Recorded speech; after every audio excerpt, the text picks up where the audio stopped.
बिस्मिल्लाहिर्रहमानिर्रहीम। अस्सलाम वालेकुम स्टूडेंट्स। ये मैथमेटिक्स में चैप्टर 1 है हमारे पास सेट्स के हवाले से। ये 8th क्लास में भी आपने पढ़ा था, कोई नई सी चीज़ नहीं है, वही सारी चीज़ें दोबारा से हैं कि आपको ये क्वेश्चन 1 हमारे पास है, यू सेट दिया हुआ है, ये इसके एलिमेंट्स हैं 1 2 3 नजर आ रहा होगा 4 5 6 7 8 9 तक। ठीक है, यू सेट्स के एलिमेंट हैं, ये ए सेट के एलिमेंट है 1 3 4 6 और ये बी सेट के एलिमेंट है 2 4 7 8। अब हमसे कह रहा है, पहला हमने सवाल यहाँ लिया, फाइंड ए डैश। डैश का मतलब कॉम्प्लीमेंट, ये हमें फाइंड आउट करना है। तो जिस पे डैश लगा होता है उसको हम यू से माइनस कर लेते हैं, यू सेट से माइनस कर लेंगे। अब ए पे डैश है तो यू माइनस ए, ठीक है, यहाँ लिखा यू माइनस ए, तो ये ए डैश के बराबर होगा। इसी तरह करना होगा, U minus A is equal to A dash is equal to, अब ये हमने जब यू सेट लिखेंगे तो यू नहीं लिखेंगे यहाँ, ये यू सेट आ गया, ये जो ऊपर से यहाँ था माइनस ए सेट्स, ये यहाँ से उठा लिया। तो माइनस में जो चीज़ें सेम है वो निकाल देते हैं हम, 1 3 4 6 माइनस कर लेंगे इसमें से, तो यहाँ पे 1 निकल गया, 2 आ जाएगा, ठीक है, 3 निकल जाएगा, 4 निकल जाएगा, 5 आ जाएगा, 6 निकल जाएगा, 7 आ जाएगा, 8 9 आ जाएगा, ये ए डैश आ गया। इसी तरीके से बी डैश निकालते हैं, बी डैश का मतलब हो जाएगा यू माइनस बी, यानी यूनिवर्सल सेट से बी को माइनस करेंगे तो बी डैश मिल जाएगा। ठीक है, तो यू सेट ये हमारे पास है जो गिवन था 1 2 3 4 5 6 7 8 9 and minus B, B set जो हमें गिवन है यहाँ से उठा लिया 2 4 7 8, ये बी सेट आ गया। जो दोनों में कॉमन है वो निकाल देंगे हम, ठीक है। अब यू में जो बचेंगे वो लिख देंगे हम, तो देखिए 1 बाकी बचा, 2 कट गया, वहाँ भी है यहाँ भी है, 3 रह गया, 4 निकल गया, 5 आ गया, 6 आ गया, 7 निकल गया, वहाँ भी है, और 8 भी निकल गया, 9 आ गया, ये आ गया बी डैश आ गया। ठीक है, बी डैश का मतलब कॉम्प्लीमेंट, बी कॉम्प्लीमेंट, जिस पे डैश लिखा हो यू सेट से माइनस कर लेते हैं। ठीक है जी, ये आ गया हमारे पास। अब आगे हम देखते हैं कि थर्ड पार्ट इसका हमने ले लिया ए डैश यूनियन बी डैश। अभी चूंकि ये सवाल की कंटिन्यूशन चल रही है तो लिहाजा हमने वहीं से उठा लिए जो भी हमने निकाला था, लेकिन अगर ये क्वेश्चन हमारे पास आता है ए डैश यूनियन बी डैश, तो इसमें हम ये करेंगे कि पहले हमें ए डैश निकालना होगा जैसे भी हमने निकाला था पीछे, फिर बी डैश निकालना होगा, फिर उसके बाद ये यूनियन करेंगे। अभी चूंकि इसी कंटिन्यूशन चल रही है तो हमने जो निकाला हुआ था वही उठा लिया यहाँ, ये ए डैश आ गया हमारे पास 2 5 7 8 9, जो भी पिछले क्वेश्चन में हमने निकाला है था पहला पार्ट, ये ए डैश यूनियन का साइन, ये बी डैश आ गया जो भी हमने पहले अभी निकाला है 1 3 5 6 9, दोनों में यूनियन कर लिया, यूनियन में हम मिला देते हैं तरतीब के साथ और किसी नंबर को रिपीट नहीं करते, 1 आ जाएगा, 2 आ जाएगा, 3 आ जाएगा, 5 आ जाएगा, 6 यहाँ से आ जाएगा, 7 8 9, ये आ गया ए डैश यूनियन बी डैश। चूंकि ये पहले से निकला हुआ था तो वो हमने उठा लिया वहां से, उसी सवाल की कंटिन्यूशन में चल रहा है, और अगर ये नहीं निकला हुआ होता तो हमें पहले निकालना पड़ेगा, यानी u माइनस ए करके ए डैश निकालेंगे, u माइनस बी करके बी डैश निकालेंगे, तो ये ए डैश आएगा, ये बी डैश आएगा, फिर दोनों डैश को यूनियन कर लेंगे। अगले क्वेश्चन में इंटरसेक्शन किया हुआ आएगा, यूनियन में हम मिला देते हैं दोनों साइड्स को और इंटरसेक्शन में हम कॉमन निकाल देते हैं, बस इतना सा फर्क है। ये ए डैश इंटरसेक्शन बी डैश, ठीक है, ये ए डैश आ गया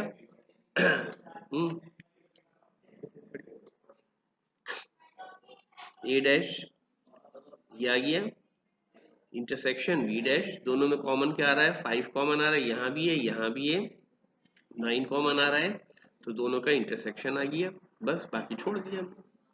तो ये अगर इसमें भी वही बात कि अगर हमारे पास चूंकि अभी उसी सवालों की कंटिन्यूशन चल रही है तो हमने उठाया और यहाँ अप्लाई कर दिया, लेकिन अगर ये कंटिन्यूशन नहीं होती तो पहले हमें ए डैश निकालना पड़ता, यू माइनस ए करके फिर बी डैश निकालते, तो ए डैश ये आया, बी डैश ये आया, फिर दोनों डैश का इंटरसेक्शन, तो दोनों में कॉमन था वो निकाल दिया। ठीक है जी, आगे बढ़ते हैं ये तो फोर्थ हो गया। अब ये फिफ्थ क्वेश्चन नंबर फिफ्थ, अब ये हमसे कह रहा है होल डैश, तो हमेशा पहले ब्रैकेट सॉल्व होगा फिर ब्रैकेट से बाहर जाएंगे, ए यूनियन बी पहले फाइंड आउट करेंगे, सिंपल नॉर्मल, इस पे डैश नहीं लगा हुआ है, तो ए सेट जो हमें दिया हुआ था सवाल में वो उठाया, यूनियन बी सेट ये आ गया जो क्वेश्चन में दिया हुआ था, दोनों को यूनियन में मिला दिया, 1 2 3 4 6 7 8 आ गया। अब इस पूरे पे डैश लगा हुआ है तो इस पूरे को यू से माइनस कर लेंगे, U minus A union B, A union B ये निकाला मैंने, तो जवाब आ जाएगा ए यूनियन बी होल्ड है। जिस तरह यहाँ पे किया जा रहा है इसी तरह आपने करना है। ठीक है जी, ये आ गया हमारे पास यू सेट जो गिवन था हमारे पास सवाल में दिया हुआ था 1 2 3, उसी सवाल की ये कंटिन्यूशन चल रही है ना, minus A union B, A union B ये निकाला था अभी 1 2 3 4 6 7 8 ये आ गया। अब दोनों में हम माइनस कर लिया तो माइनस करने में 5 और 9 रही है, ये जवाब आ जाएगा, ये आ जाएगा ए यूनियन बी का होल कॉम्प्लीमेंट। ठीक है जी, अब ये 6 पार्ट है ए, ये डेल्टा का साइन है, फिजिक्स में पढ़ते हैं आप डेल्टा, तो इसको हम कहते हैं मैथमेटिक्स में symmetrical difference, A symmetrical difference B, A symmetrical difference B, A symmetrical difference B. इसमें करते ये हैं कि ए और बी में जो कॉमन होता है यानी जो इंटरसेक्शन होता है वो हम निकाल देते हैं और फिर बाकी ए और बी को दोनों को मिला देते हैं। सिमेट्रिकल डिफरेंस का साइन लगा होगा तो इसका मतलब है ए और बी में जो इंटरसेक्शन हो रहा है जो कॉमन है वो निकाल दें आप। ठीक है, और फिर बाकी जो बचेगा वो जवाब आ जाएगा, दोनों को मिला देंगे, फिर दोनों को यूनियन कर लेते हैं। ये सिमेट्रिकल डिफरेंस देखिए, ए सिमेट्रिकल डिफरेंस ये ए सेट आ गया, वही गिवन क्वेश्चन से उठा लेंगे, सिमेट्रिकल डिफरेंस ये बी सेट आ गया। ठीक है, दोनों में से अब हमने देखा जो कॉमन आ रहा था, एक तो 4 कॉमन आ रहा था बस, और कुछ भी कॉमन नहीं आ रहा था। अब मैं 4 हटा दिया, जो कॉमन था वो निकाल दिया, बाकी 1 2 और उसके बाद 3, फिर 4 तो निकल गया, फिर 6, फिर 7 8 दोनों को मिला दिया। तो बस ये याद रखेंगे सिमेट्रिकल डिफरेंस के अंदर जो जो कॉमन होगा वो हम निकाल देंगे और बाकी दोनों को यूनियन कर लेते हैं, ये आ गया ये सिमेट्रिकल डिफरेंस बी। ठीक है, अब ये एक असाइनमेंट आपके लिए है। असाइनमेंट में एक तो ये सारे क्वेश्चन जो मैंने भी यहाँ पे आपको लेक्चर में नजर आ रहे हैं ये सारे क्वेश्चन भी करने हैं क्योंकि ये बुक से हटके क्वेश्चन है। ठीक है, इसके अलावा एक सवाल ये इन्हीं क्वेश्चंस की मदद से ना, यही सेट्स जो हमने यू और ए बी सीट लिया है उसकी मदद से ये डी मॉर्गन लॉ है, ये अब आप खुद से प्रूफ करेंगे और प्रूफ करके ये आपका असाइनमेंट है। ठीक है, ये लॉ है डी मॉर्गन लॉ। आपको खाली वो क्या है डी मॉर्गन लॉ, तो ये A union B whole dash is equal to A dash intersection B dash. जब होल का यूनियन का होल डैश होगा तो इंटरसेक्शन अलग अलग हो जाएगा, जब इंटरसेक्शन का होल डैश होगा तो यूनियन का डैश अलग अलग हो जाएगा। ये दोनों सिचुएशन दोनों केसेस डी मॉर्गन लॉ कहलाते हैं। अगर आपको सवाल दिया जाए और आपसे कहा जाए डी मॉर्गन लॉ प्रूव करें तो ये या तो ये कर दें या ये कर दें, तो ये दोनों केसेस आपने एज असाइनमेंट प्रूव करने इन्हीं सेट्स की मदद से। ठीक है, एक असाइनमेंट तो आपका ये है मतलब ये तमाम क्वेश्चन पहले करेंगे जो यहाँ पर आपके पास हैं रिकॉर्ड लेक्चर में जो आपको नजर आ रहे हैं, आपको व्हाट्सएप भी कर रहा हूँ मैं और गूगल क्लासरूम पे भी मौजूद है। ठीक है, इसके इन्हीं सेट्स की मदद से आपने ये 2 क्वेश्चन आखिर में करने हैं, इसको वेरीफाई करना है, इसको प्रूव करना है। पहले फर्स्ट पार्ट फिर सेकंड पार्ट। इसमें हम पहले लेफ्ट हैंड साइड निकालेंगे इसका जवाब, फिर राइट हैंड साइड निकालेंगे इसका जवाब, दोनों का आंसर सेम होंगे तो लिख देंगे left hand side is equal to right hand side और फिर उसमें नीचे लिख देंगे प्रूव्ड। आंसर नहीं लिखते प्रूव लिखते हैं। सेकंड पार्ट लेंगे तो पहले लेफ्ट हैंड साइड निकालेंगे पूरे का जवाब, फिर राइट हैंड साइड, तो दोनों का आंसर सेम आएंगे तो लिख देंगे left hand side is equal to right hand side और फिर लिख देंगे प्रूव्ड। तो ये 2 क्वेश्चंस और बाकी जो ऊपर के तमाम क्वेश्चन हैं ये भी आपने करने और हम आगे भी कर रहे हैं कुछ ये। फिर क्वेश्चन नंबर 2 के मुख्तलिफ पार्ट्स हैं, ये भी सब आसान है। ये एक ए सेट दिया है उसके एलिमेंट्स हैं A B C, B set से उसके एलिमेंट है एक्स वाई, सी सेट है उसके एलिमेंट है 2 3 और डी सेट है 1 2 4। ये मैंने अपनी तरफ से क्वेश्चन लिया, बुक का क्वेश्चन नहीं है। ठीक है, ये क्वेश्चन आपने करेंगे पहले अपने कहा first part A multiply by B, A और बी को मल्टीप्लाई करना है, ये ए सेट लिखा ये बी सेट लिखा, मल्टीप्लाई का साइन। अब इसमें ए कॉमा एक्स ए कॉमा वाई, कॉमा लगाना जरूरी है, ए और एक्स ए और वाई, फिर बी एक्स और फिर बी वाई, फिर सी एक्स और फिर सी वाई। ये बस मल्टीप्लिकेशन होगी, सेट्स की मल्टीप्लिकेशन इस तरह होगी। पहले ए के साथ सबको मल्टीप्लाई ए एक्स कॉमा लगा के, बीच में कॉमा जरूरी है, सही है, और सेट्स के दरमियान में भी कॉमा लगा दें तो वैल इनपुट बिल्कुल ठीक हो जाएगा, और इसे कर्ली ब्रैकेट्स में बंद कर दें इस तरह। तो ये हमारे पास आ जाएगा ए मल्टीप्लाई बाय बी। अब इसमें मैं कह रहा हूँ C intersection D multiply by B, तो हमेशा पहले ब्रैकेट सॉल्व होगा, फिर उसके बाद हम ब्रैकेट से बाहर निकलेंगे। तो देखिए पहले सी इंटरसेक्शन बी करेंगे, सी और डी में इंटरसेक्शन, ये सी ये रहा और डी ये रहा, और फिर बी ये रहा, इससे मल्टीप्लाई करना आगे। देखिए आगे चलते हैं, सी इंटरसेक्शन ये सी सेट, ये डी सेट, दोनों में इंटरसेक्शन में कॉमन निकाल लिया, अभी सीख कर आए हैं। अब इसे मल्टीप्लाई कर लिया, सी इंटरसेक्शन डी का आंसर ये आ गया, मल्टीप्लाई बी ये रहा एक्स वाई, बस अब कर लेंगे 2 एक्स और 2 वाई, और इस कर्ली ब्रैकेट में बंद करना जरूरी है। तो ये पहले ब्रैकेट सॉल्व हुआ, फिर ब्रैकेट से बाहर निकल गया। इसी तरीके से यहाँ भी पहले डी माइनस सी करेंगे हम।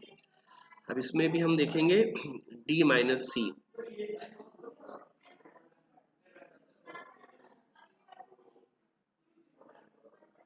डी माइनस सी, डी माइनस सी, ठीक है, डी माइनस सी। अब इसमें माइनस में हम ये करते हैं कि डी और सी बाजू का क्या होता है, अभी इसमें भी हम देख रहे हैं कि इसमें सिर्फ 2 कैंसिल हो गया, जो दोनों में कॉमन होता है वो निकाल देते हैं, 2 कट जाएगा, ठीक है। अब 1 और 4 रह गया, यहाँ पे 3 भी रह गया, लेकिन डी माइनस सी में डी पहले है, तो डी में जो बचेंगे वो लिखेंगे, सी में बचें या ना बचें। हालांकि सी में नंबर 3, ये 3 बच जाएगा, लेकिन नहीं लिखेंगे। अगर सी माइनस डी होता तो 2 कैंसिल होने के बाद आंसर में फिर 3 लिख देते हैं, सी माइनस डी आप खुद से निकाल लीजिएगा इसी का ना, ठीक है। हालांकि डी में 1 और 4 बचे हुए होंगे, लेकिन फिर भी नहीं लिखेंगे। जो सेट्स पहले लिखा होता है उसमें जो बचते हैं माइनस करने के बाद बस वो लिखते हैं, अगले सेट में बचें या ना बचें। तो ये डी माइनस सी पहले हमने कर लिया, उसके बाद फिर हमने मल्टीप्लाई कर लिया ए के साथ ना, ए के साथ हमने मल्टीप्लाई कर लिया, डी माइनस सी तो हमारे पास ये था, मल्टीप्लाई बाय ए, जो ए सेट आपको गिवन था ए बी सी। अब देखिए वही मल्टीप्लाई भी हमने करा था, 1 से 1 बी 1 सी, पहले 1 के साथ हो गए सब, फिर 4 के साथ हो गए, 4A 4B और 4C, कॉमा लगाना जरूरी है, सेट्स के दरमियान भी कॉमा, और कर्ली ब्रैकेट में बंद करना जरूरी है। ये सब चीज़ों को अच्छी तरह समझ लेना, ये सारे लेक्चर बहुत तवज्जो से सुना करें, मतलब ये एक फायदे वाली चीज़ है, आप बार बार सुन सकते हैं, अगर कोई कन्फ्यूजन हो तो आप बारह सुनेंगे तो क्लियर हो जाएगा, ये जवाब आ जाएगा। पहले हमने डी माइनस सी किया, फिर ए के साथ मल्टीप्लाई कर दिया। अब ये 3 बी सी आपको एक एस सेट दिया हुआ और कह रहा है हमसे पी ऑफ एस निकालना है, power set of S, S का पावर सेट। पावर सेट का मतलब ये होता है कि इस सेट से कितने मैक्सिमम सेट हम बना सकते हैं, इसके सबसेट कितने बन सकते हैं।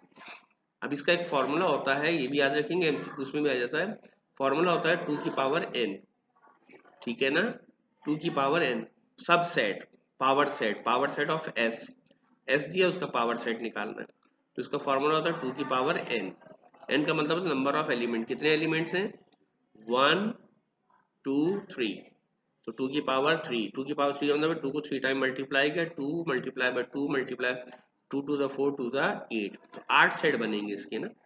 तो पहला सेट हम रख देते एम्प्टी सेट, खाली सेट, क्योंकि खाली सेट इसमें है लेकिन एलिमेंट्स की वजह से हमें नजर नहीं आ रहा, तो खाली सेट भी इसका पावर सेट कहलाएगा, सब सेट।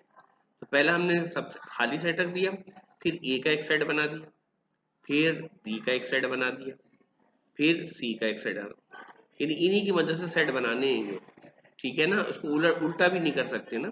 अब हमने पहले सिंगल सिंगल बनाया, 2 का बना लिया, ए और बी का बना दिया, देखिए ए और बी का आ गया, फिर ए और सी का बना दिया, ठीक है ना। अब ए के साथ नहीं बन सकता, फिर बी और सी का बना दिया, मजीद अब नहीं बन सकता, अब 3 का बना दिया, ए बी सी का, तो 8 बन गए, गिनते हैं 1 2 3 4 5 6 7 8, 8 सेट हो गए इसके, ठीक है ना। तो जब भी हमारे पास 3 एलिमेंट्स होंगे तो उसके 8 सेट बनेंगे, ये फॉर्मूला भी याद रखना, ये एमसीक्यूज में आ जाता है। ऐसे सेट दे दीजिएगा, पूछेगा पावर सेट कि एलिमेंट कितने बनेंगे, पावर सेट कितने बनेंगे इसका, तो 8 सेट बनेंगे और क्वेश्चन की फॉर्म में आएगा, वो बनाने के लिए कह देगा तो इस तरह बना देंगे। ठीक है, तो ये आ गया हमारे पास। अब ये एक और ले लेते हैं। अब हमारे पास यहाँ पे 4 एलिमेंट्स देती है, ए बी सी डी। ये सब क्वेश्चन आपको 5 ईयर में मिलेंगे ना। आपका असाइनमेंट भी बताता हूँ मैं भी, करना क्या है आपने, ये सारे क्वेश्चन जो मैंने आपको कराए हैं ये बुक से हट कर हैं, ये क्वेश्चन तो आपने करने ही करने असाइनमेंट्स में। ठीक है, अब हमसे कह रहा है पावर सेट ऑफ ए निकालना। ए सेट दिया, इसका पावर सेट, वही सब सेट बनाना है। पहले तो हम देखेंगे बनेंगे कितने, वही फॉर्मूला लगाया। अब ये 4 एलिमेंट है, 1 2 3 4, तो 2 की पावर 4, तो 2 को 4 टाइम मल्टीप्लाई किया, 2 to the 4 to the 8 to the 16 बनेंगे। अब ये जो तरीका बताया जा रहा है, इस तरीके को असल में फॉलो करना है आपने ना। पावर सेट, पहला सेट वही एम्प्टी रखेंगे क्योंकि एम्प्टी इसमें मौजूद है लेकिन एलिमेंट की वजह से वो नजर नहीं आ रहा। पहले एम्प्टी सेट आ गया, अब इंडिविजुअली ए का अलग, बी का अलग, सी का अलग, डी का अलग।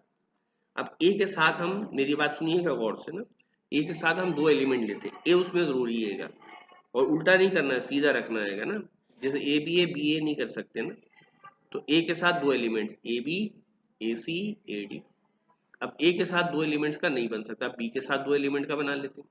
बी होना जरूरी है, 2 एलिमेंट्स, बी सी और बी डी।